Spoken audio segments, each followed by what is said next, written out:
You guarding the chips?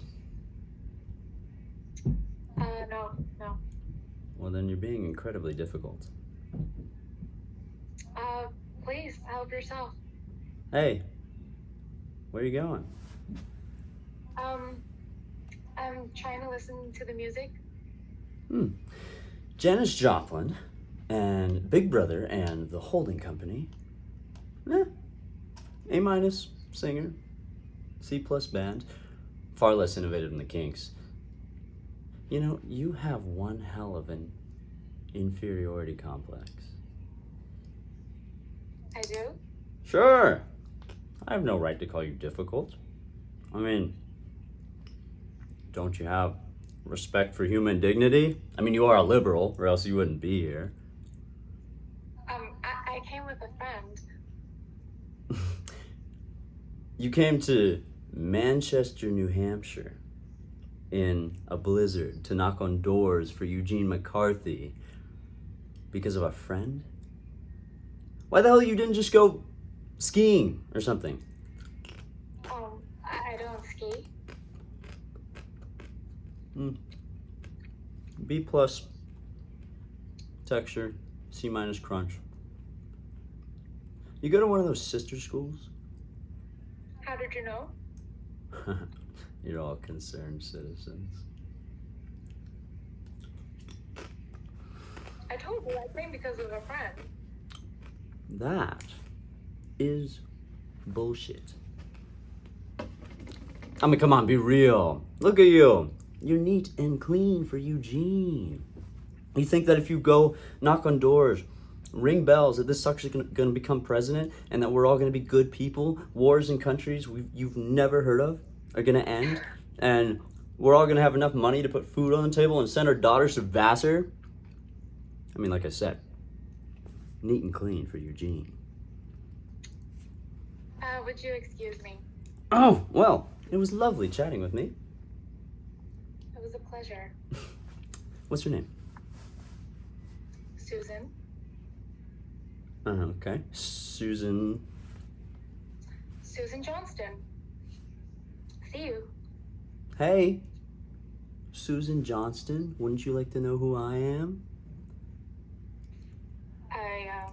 Oh, come on. A nice girl like you can't look a guy in the eyes and say, I have absolutely no interest in talking to you.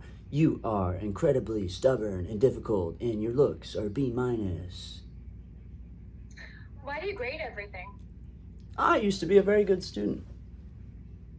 You used to. Yeah. Dropped out of Princeton. The International School of Bullshit. And what do you do now? This and that, here and there. Well, do you work for McCarthy? I mean, you're at the McCarthy dance. Susan, I came with a friend. I don't think you realize that this is just the tip of the iceberg. McCarthy is irrelevant. He, at best, at very best, is a C plus. Adlai Stevenson. Susan, the changes to this country could be enormous. Far bigger than anything your sister mine can imagine. So are you a real life radical? You mean, do I build bombs in my parents' West Hartford basement? Susan, how could I be a radical? I played lacrosse at Exeter. I am a Jew whose first name is Scoop. You're not very good at nuance, very quick to categorize. I'm a journalist. I'm just here to look around. So do you work for a paper? Oh my God. Do they teach you at Vassar to ask such inane questions to keep the conversation going? Well, like I said, I have to go and meet my friend. Me too. I have to go meet Paul Newman. Please tell him that Susan says hi. You don't believe that I have to go meet Paul Newman? I'm sure you do. I do. I gotta go pick him up from the airport. I'm taking him and Mr. McCarthy to a press conference. You should come drinking with us. We can rap over some brews. I'm sorry, I can't. Why not? I just can't. Susan, let me get this straight. You would rather go back to Poughkeepsie, New York, in a van with 5 other virgins and talk about Norman Mailer and birth control in very dangerous icy roads, by the way, rather than hang out with Paul Newman, Eugene McCarthy, and Scoop Rosenbaum. You're cute, Susan. You're very cute. And you were really irritating. Oh, that is the first honest thing I've heard you say all night. Lady, you better learn to speak up for yourself. I'm gonna let you in on a scoop. From Scoop. Did they teach you construction like that at Princeton? I dig you, Susan. I dig you a lot.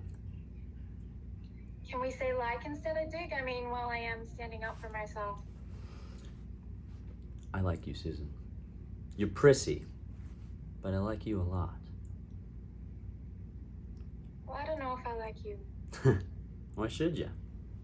I'm difficult. I'm arrogant. I'm very smart. So you learn to put up with me. What? What?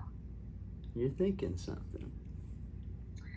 Actually, I was just wondering what it was that mothers teach their sons that they never bother to tell their daughters. What do you mean? I mean, is why the fuck are you so confident? Oh my God! 10 points for Susan! Ding, ding, ding, ding. Oh, we moved on to points now from letter grades. Oh, there's hope for you. You're gonna be quite the little politico. Actually, I'm going to become an art historian. Oh. Don't say that. That's so... I'm interested in the individual expression of the human soul, content over form. But I thought the point of contemporary art was that the form becomes the content, right? I mean, take Albert's homage to the square, right? You've got 3 superimposed squares. You've got the big one, perception, integration, and the smallest one, isolation. Literally just 3 squares. Yet they represent the gross inadequacies of our society. Therefore, your argument is inconclusive. Don't give me a Marxist interpretation of Albers. You are one fuck of a liberal. Pretty soon, you'll be telling me how much Herbert Marcuse means to you. I don't fucking believe it. You've never read Marcuse. Isn't Paul Newman waiting for you, Scoop? Isn't your friend waiting for you, Heidi? How did you know my name? I told you. I'm a journalist. Nothing gets past the Liberation Earth News. That's your paper. Editor-in-chief. Circulation 362 and growing. Okay, truth. The reason why I know your name is because it says it right here. Heidi. Oh. Oh! Oh, well, You don't have to look at the floor, Heidi. I'm not. Heidi, I got nothing on you anymore. Why are you so afraid to speak up? I'm not afraid to speak up. Heidi, you don't understand. You are the one this is all going to affect. You're the one whose life this could change significantly.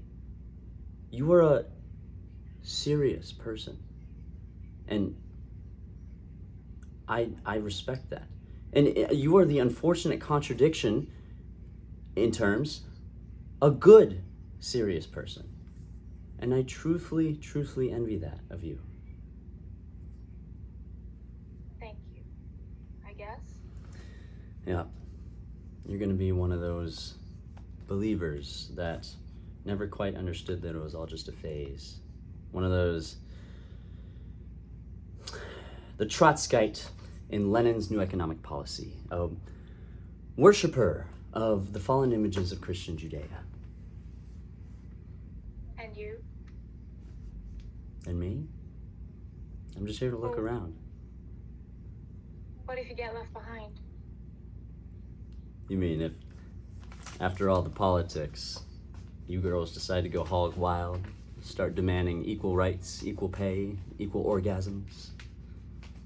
Well, all people deserve to feel their potential. Yeah, absolutely. Why shouldn't they? Well, I mean, why should some well-educated woman spend the rest of her life making you and your kids tuna fish sandwiches? They shouldn't. And by all means, neither should a badly educated woman. Hidella, I'm on your side. Don't call me Hidella, it's diminutive. You mean demeaning. And it's not, it's endearing. You're deliberately trying to elude my train of thought. No, I'm not. I'm subtly trying to ask you to sleep with me before I go meet Paul Newman. Oh, I'm not saying you have to, by all means. I'm not guaranteeing at all absolute equality in experience. I can take care of myself, thank you. You've got the jargon down, kiddo. Pretty soon you'll be burning bras. Maybe I'll go hog wild. I hope so. You a virgin? Excuse me? Well, I mean, if you choose to accept this mission, I guess we'll find out one way or another. I'm okay. Well, maybe you'll think fondly of this, because you are a good, serious person. And I'm honored by that. Seriously. And you will think fondly of all this one day when you're 35 years old, you are picking up your daughter from ethical culture school and escorting her to cello class before dinner with Dad, the noted psychiatrist and Miro poster collector. No, I'll be busy torching lingerie. Maybe I'll think back and remember all this when I'm watching my son's performance playing Johnny Appleseed, and I look over to my wife, who puts up with me, and I flash back on when I was editor of a crackpot liberal newspaper, who thought he could fall in love with Heidi Holland, the canvassing art historian, on that first snowy day in Manchester, New Hampshire, 1968.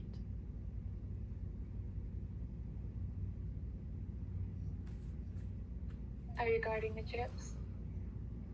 No. I trust them.